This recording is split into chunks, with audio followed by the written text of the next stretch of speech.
কে হলেন মা ভুবনেশ্বরী? কি তার উদ্ভব রহস্য? দেবীর পূজা আদেও বাড়িতে করা সম্ভব? দেবী কি রক্ত পিপাসু? দেবী ভুবনেশ্বরী আসলে কিসের দেবী? তিনি কি দেবতা নাকি অপদেবতা? নমস্কার, আমি রুদ্র, আপনারা দেখছেন তন্ত্র কথা ইউটিউব চ্যানেল। চলুন আজকের ভিডিওটি শুরু করা যাক। দশ মহাবিদ্যার কথা বললেই আমাদের মাথায় যেটা আসে দেবী কালী, দেবী তারা, দেবী ত্রিপুর সুন্দরী বা ষোড়শী, দেবী ভুবনেশ্বরী, দেবী ভৈরবী, দেবী ছিন্নমস্তা, দেবী ধূমাবতী, দেবী বগলামুখী, দেবী মাতঙ্গী, দেবী কমলা। এই দশ মহাবিদ্যার মধ্যে অন্যতম চতুর্থ মহাবিদ্যা মা ভুবনেশ্বরী। আজকে আমরা মা ভুবনেশ্বরীর উদ্ভব রহস্য উন্মোচন করব। চলুন শুরু করা যাক আজকের ভিডিও। দেবী ভুবনেশ্বরী হিন্দু ধর্মের দশ মহাবিদ্যার মধ্যে চতুর্থ মহাবিদ্যা এবং নিখিল ব্রহ্মাণ্ডের সৃষ্টির সঞ্চালিকা, সর্বোচ্চ মূর্ত প্রতীক। তিনি দেবী ভগবতে আদ্যাশক্তি নামে পরিচিতা। প্রথমা মহাবিদ্যা কালীর সঙ্গে অভিন্নতা বিধায় তিনি রক্তা বা রক্ত কালী নামে পরিচিতা। আবার মহাভগবত পুরাণে তার অরুণ বর্ণা, ত্রিনেত্রা, চতুর্ভুজা, বরাভৃতি, পাশাঙ্কুশধারিণী মূর্তিটি দুর্গার তান্ত্রিক রূপ নামে বর্ণিত। ত্রয়ম্বক শিব তার ভৈরব। তিনি মহাবিশ্ব ও বিশ্বের স্রষ্টা। তার নাম জগদ্ধাত্রী। তিনি মহাবিশ্বের শাসিকা শক্তি। দেবী ভুবনেশ্বরীকে মহামায়া হিসেবে উল্লেখ করা হয়েছে, যাকে মূলা প্রকৃতি নামেও পরিচিত। তিনি নির্গুণ ব্রহ্মের দুই মূর্ত রূপ, পুরুষ ও প্রকৃতি। ভুবনেশ্বরী সমস্ত সৃষ্টির সম্রাজ্ঞী। মহাবিশ্বের শুরুতে তিনি গোপাল সুন্দরীর জন্ম দেন এবং তার মাধ্যমেই অন্যান্য সমস্ত কার্য সম্পাদন করেন। গোপাল সুন্দরী আর কেউ নন, ভগবান কৃষ্ণ। তরলতন্ত্রে তিনি আদ্যা নামে পরিচিত। দেবী ভগবত পুরাণ মতে তিনি পঞ্চ প্রকৃতির অর্থাৎ দুর্গা, লক্ষ্মী, সরস্বতী, গায়ত্রী ও রাধা এনাদের মাধ্যমে প্রকাশিত হন। এই পাঁচ প্রকৃতির দেবী তার সমর্থনের মাধ্যমে সর্বজনীন পরম পুরুষের সঙ্গে তার বিভিন্ন রূপ উপভোগ করা হয়। প্রকৃতি হল ভৌত জগতের শক্তির উৎস। তিনি সকল প্রাণীর স্রষ্টা। তার মধ্যেই সব কিছুর জন্ম হয় এবং শেষ পর্যন্ত দেবী ভুবনেশ্বরীর মধ্যেই সব কিছু বিলীন হয়ে যায়। দেবী ভগবত পুরাণ অনুসারে আদিকালে ত্রিদেব ব্রহ্মা, বিষ্ণু ও শিব জানতেন না তারা কে এবং তাদের অস্তিত্বের উদ্দেশ্যই কি। একদা এক উড়ন্ত রথ তাদের সামনে আসে এবং এক দৈববাণী তাদের সেই রথে আরোহণের নির্দেশ দেয়। ত্রিদেব রথে আরোহণ করার সাথে সাথে এটি মনের গতিতে প্রবাহিত হতে শুরু করে এবং তাদের এক রহস্যময় স্থানে নিয়ে যায়। সেই স্থান সুধা সমুদ্রে ঘেরা এক রত্নদ্বীপ। রথ হইতে অবতরণ করার সাথে সাথে ত্রিদেব সবিস্ময়ে লক্ষ্য করেন যে তারা নারীতে রূপান্তরিত হয়েছে। যাই হোক, দ্বীপটি পরিভ্রমণকালে তারা 9টি বেষ্টনীতে আবৃত এবং ভয়ানক ভৈরব, মাতৃকা, ক্ষেত্রপাল ও দিকপাল দ্বারা রক্ষিত রাজকীয় এক নগরী দেখতে পান। অবশেষে যোগিনীদের দ্বারা সুরক্ষিত চিন্তামণি গৃহ নামে প্রসিদ্ধ অনিন্দ সুন্দর এক পুরীতে পৌঁছান। এর মধ্যে রয়েছে শ্রীপুর অর্থাৎ দেবীপত্তন, মুনিদ্বীপের অধিষ্ঠাত্রী আদ্যাশক্তি ভুবনেশ্বরীর আলয়। শ্রীপুরে প্রবেশ করে তারা সমস্ত জগতের রাজ্ঞী দেবী ভুবনেশ্বরীকে প্রত্যক্ষ করেন। তার গায়ের রং লাল, তিনি ত্রিনয়না, চতুর্ভুজা, তার সুবিমল কেশদাম বেণীবদ্ধ এবং তিনি রক্তালঙ্কার পরিহিতা ছিলেন। তিনি পদ্মমালাধারিণী এবং তার দিব্যতনু রক্তচন্দনে অনুলিপ্ত।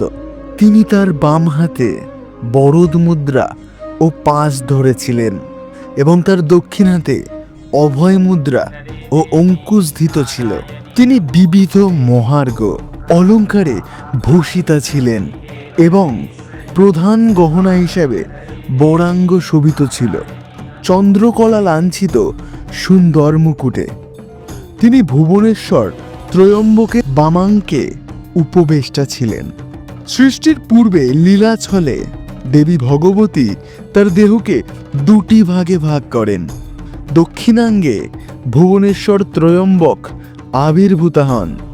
তিনি হয় কুন্দধবল, রজত শুভ্র, কৃত্তিবাস ও রত্নরাজের বিভাযুক্ত, জটা মুকুট মণ্ডিত 5টি আনন, জটাজাল নবোদিত চন্দ্রকলায় ভূষিত ও গঙ্গা বিধৌত। তিনি ত্রিনয়ন, পঞ্চবক্র, চতুর্ভুজা, পরশু বা কুঠার, মৃগমুদ্রা, বর ও অভয় মুদ্রা ধারণ করে রয়েছেন। ওই দেব দম্পতি পঞ্চপ্রেতাসনে উপবৃষ্ট। সদাশিব সে আসনের পীঠ, আর পরম শিব ঈশ্বর, রুদ্র, বিষ্ণু ও ব্রহ্মার 5টি পদ। অনেক যোগিনী তাদের পরিচর্যায় নিয়োজিত। কেউ তাদের চামর ব্যজন করছেন, কেউ বা দর্পণ করছেন, কেউ কর্পূরের মিশ্রিত তাম্বুল অর্থাৎ পান, কেউ মধুপর্ক পানীয় পরিবেশন করছেন, কেউ ভুবনেশ্বরীর কেল সজ্জায় ব্যবহৃত, কেউ অঙ্গরাগে, কেউ বা মালা রচনায় ব্যস্ত, আবার কেউ বা ব্যস্ত নৃত্য গীত পরিবেশনায়। ভুবনেশ্বরী শ্রীয়প্রভায় ত্রিদেব তথা নিখিল ব্রহ্মাণ্ড আলোকিত করছেন। ত্রম্বক আদি পুরুষ, ভুবনেশ্বরী মূলা প্রকৃতি। ত্রম্বক সাক্ষাৎ ব্রহ্ম, ভুবনেশ্বরী সচ্চিদানন্দময়ী, পরম ব্রহ্মমহিষী, পরমা প্রকৃতি। তারা এক ও অভিন্ন। ত্রম্বককে তার ত্রিবিধ লীলা সম্পাদনে সাহায্য করার জন্য ভুবনেশ্বরী তার 3টি রূপ সৃষ্টি করেছেন, ব্রহ্মা, বিষ্ণু ও শিব। তাই ত্রিমূর্তি ত্রম্বকেরই যথাক্রমে রজ, সত্য ও তম গুণ প্রধান রূপভেদ। ভুবনেশ্বরী সৃষ্টি সঞ্চালন হেতু এই ত্রিমূর্তিকে শক্তি প্রদান করেন। প্রথমে সত্যগুণ প্রদানা সরস্বতী ব্রহ্মাকে দেবী আরও বলেন, হে ব্রহ্মা, দেবী সরস্বতীকে সহধর্মিণী হিসাবে গ্রহণ করুন। তার শক্তিতে একটি নতুন চরাচর তৈরি করুন। তারপর তিনি সত্যগুণময় বিষ্ণুর হাতে রজগুণময়ী লক্ষ্মীকে দিলেন এবং বললেন, লক্ষ্মী আপনার চিরন্তন স্ত্রী হবেন এবং আপনার পার্থিব অবতারে আপনার সঙ্গে অবস্থান করবেন। হে ভগবান শিব, এই সুন্দর মহাকালীকে শক্তিরূপে গ্রহণ করুন। সৃষ্টির আয়ু শেষে তা গ্রাস করুন। তারপর ত্রিমূর্তি তার নিজ নিজ স্থানে চলে গেলেন। ভারতে ভুবনেশ্বরী মায়ের কিছু মন্দির আছে। দক্ষিণ ভারতে শ্রীবিদ্যা পরম্পরার বেশিরভাগ উপাসক সেই মাতৃ প্রতিমাকে পূজা করেন। কেরালায় শাক্তদের মধ্যে তিনি জনপ্রিয়। সবচেয়ে গুরুত্বপূর্ণ শক্তিপীঠ উত্তর শ্রীলঙ্কার জাফানা উপদ্বীপের কাছে নাইনাটিবু অর্থাৎ মুনিপলবমতে অবস্থিত। তার সঙ্গী শিবের এক অবতার লিঙ্গরাজ। তাকে ভুবনেশ্বরের দেবী রূপে উড়িষ্যার উৎকল ব্রাহ্মণরা পূজা করেন। পুরী জগন্নাথ মন্দিরে দেবী সুভদ্রাকে ভুবনেশ্বরীর রূপ বলে পূজা করা হয়। তামিলনাড়ুর পুডুকতাইতে অন্যতম একটি মন্দির অবস্থিত। উড়িষ্যার শ্যামলেশ্বরী মন্দির এবং কটকচণ্ডী মন্দিরে দেবী ভুবনেশ্বরীর পূজা করা হয়। আসামের গুয়াহাটির কামাখ্যা মন্দিরের কাছেও মা ভুবনেশ্বরী একটি পৃথক মন্দির অবস্থিত। কর্ণাটকের মহীশূরের রাজপ্রাসাদের কাছে একটি ভুবনেশ্বরী মন্দির আছে। গুজরাটের গোন্দাতে 1946 সালে ভুবনেশ্বরীর মন্দির স্থাপন করা হয়েছিল। কেরালার আরুরের চূড়াকরুতে একটি দেবী ভুবনেশ্বরীর মন্দির আছে। মহারাষ্ট্রের চাংলি জেলায় ভুবনেশ্বরী দেবীর মন্দির অবস্থিত। উত্তর আমেরিকার পন্টিয়াক মিচিগানের পরাশক্তি মন্দিরের ভুবনেশ্বরীর উপাসনা করা হয়। পশ্চিমবঙ্গের হুগলি জেলার চন্দননগরে চালকেপাড়ায় ভুবনেশ্বরী মন্দির অবস্থিত আছে। আজকের জন্য এটুকুই। দেখা হবে আবারও অন্য কোনো ভিডিও নিয়ে। যদি ভিডিওটি ভালো লেগে থাকে অবশ্যই লাইক, কমেন্ট, সাবস্ক্রাইব আর শেয়ার করে দেবেন। আর কমেন্ট বক্সে লিখে যাবেন জয় মা ভুবনেশ্বরী।